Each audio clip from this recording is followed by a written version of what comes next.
common question that we get from executives is, should we use a team to solve that problem? Or essentially, is teamwork underrated or overrated?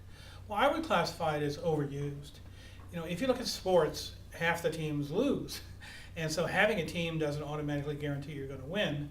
And are there some values to having teams? Yeah, but there's certainly some reasons not to have them. So first of all, innovation.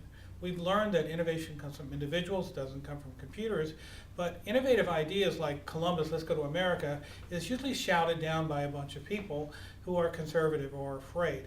So if you want innovation, and innovation has become the king of business, then you have to realize that teams are slow, they're conservative, they generally don't come out with the wild ideas. If you need functional collaboration, yeah, okay, that's fine. Should people in different departments work together, but do they have to be formally in a team? Do they have to meet? Do they have to have meetings? So Google, for example, has stand-up meetings that are 50 minutes long. Why? Because they found that meetings don't work very good, and the longer the meetings are, the worse they are, so they make you stand up. If you look at Netflix, for example, they have a slogan that there are teams, there are family teams, there are kids teams, but there's also a competitive sports team. That's the model you want to use. So what happens on a competitive sports team? If you don't play well on the team, you're terminated, you're fired. You have to produce constantly. Teams are pretty common, but there are many problems. So let's say we have a distributed workforce or a remote workforce. We have people that work at home. We have people that work in China. We have people that work at different times. Most of the standard teamwork approach where we meet is just not realistic.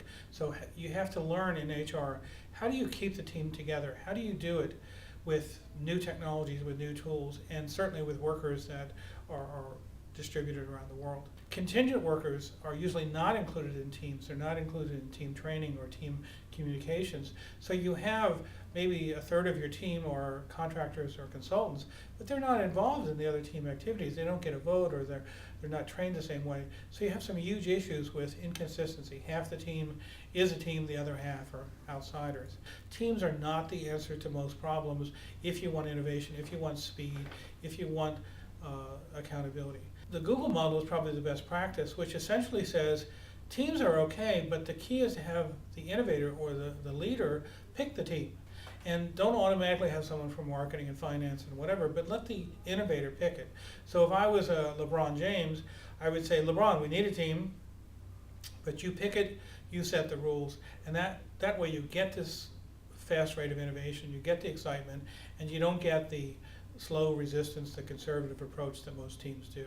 So if you think teams are great, you should do a split sample and say, okay, let's put a team on one part of the problem, individual on the other, and see who comes up with the crazy ideas. And if you look at Apple, most of the ideas come from one person, and they don't allow a team to dumb it down.